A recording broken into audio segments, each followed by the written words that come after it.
Ito ang mga baboy, kuya, ha? Sa likod tayo ng bahay. Narito tayo sa likod ng bahay ni nanay. Ito ang mga alagang baboy. Ayan, ang gaganda ng itsura nila, no?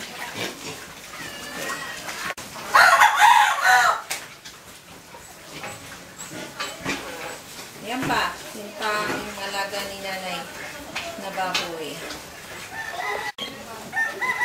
Ayan, ang laki, kuya, ano? Laki ng baboy. So. Yan ang kabuuan, kuya. Papakita ko sa iyo yung kabuuan ng kulungan ng nanay.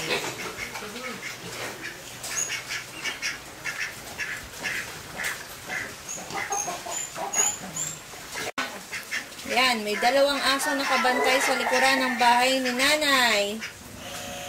Ayan. Ayan. Lola El. Remember? Ayan, ang pa-birthday. Ayan, ibinigay na ni Iba Joy yung kanyang pa-birthday kay Lola Elma niya. Binabasa, umiiyak. I love you. Ito. Ano ba yan? Iiyak. Ay, nakulak mo. Ayan. Umiiyak pa.